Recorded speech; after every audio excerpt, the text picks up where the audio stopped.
بسم اللہ الرحمن الرحیم نحمدہ ونصلی علی رسولہ الکریم اما بعد السلام علیکم ورحمۃ اللہ وبرکاتہ۔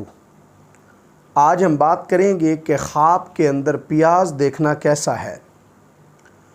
علامہ ابن سیرین رحمۃ اللہ علیہ نے خواب میں پیاز دیکھنے کی تقریباً 8 مختلف صورتیں بیان کی ہیں۔ ہر صورت کی الگ الگ تعبیر بیان کی ہے۔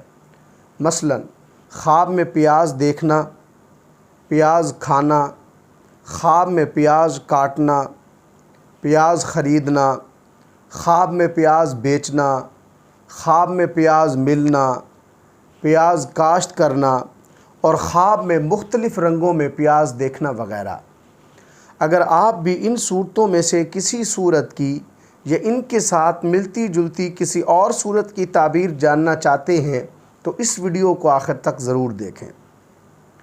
اگر کوئی شخص خواب کے اندر پیاز دیکھتا ہے تو اس کی تعبیر یہ ہے کہ یہ خواب دیکھنے والا شخص حرام مال حاصل کرے گا، یہ خواب دیکھنے والا شخص بدنام ہوگا، لوگوں کی غیبت اور چغلی کرے گا۔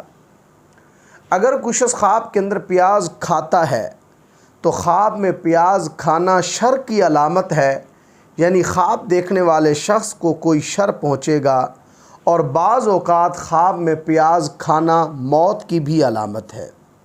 اگر کوئی شخص خواب کے اندر سبز رنگ کا پیاز کھاتا ہے تو اس کی تعبیر یہ ہے کہ یہ خواب دیکھنے والا شخص محنت کرے گا اور محنت کا پھل حاصل کرے گا۔ اگر کوئی شخص خواب کے اندر بہت زیادہ پیاز کھاتا ہے تو اس کی تعبیر یہ ہے کہ یہ خواب دیکھنے والا شخص جسمانی طور پر صحت مند رہے گا یا پھر اس خواب دیکھنے والے کو کوئی غم لاحق ہوگا۔ اگر کوئی بیمار شخص خواب کے اندر پیاز کھاتا ہے تو اس کی تعبیر یہ ہے کہ یہ خواب دیکھنے والا شخص اگر کم پیاز کھاتا ہے تو یہ خواب موت کے قریب ہونے کی علامت ہے، اور اگر یہ بیمار شخص خواب کے اندر زیادہ پیاز کھاتا ہے تو اس کی تعبیر یہ ہے کہ یہ خواب دیکھنے والا شخص جلد صحت یاب ہو جائے گا۔ اگر کوئی شخص خواب کے اندر پیاز کے چھلکے اتارتا ہے تو اس کی تعبیر یہ ہے کہ یہ خواب دیکھنے والا شخص کسی کے ساتھ چاپلوسی سے پیش آئے گا، یعنی کسی کی خوشامد کرے گا۔ اگر کوئی شخص خواب کے اندر بہت زیادہ پیاز دیکھتا ہے تو اس کی تعبیر یہ ہے کہ یہ خواب دیکھنے والا شخص اگر تاجر ہے تو اس کو خوب نفع ملے گا۔ اگر کوئی مسافر خواب کے اندر پیاز دیکھتا ہے تو اس کی تعبیر یہ ہے کہ یہ مسافر اپنے سفر سے صحیح سلامت اور کامیاب واپس آئے گا۔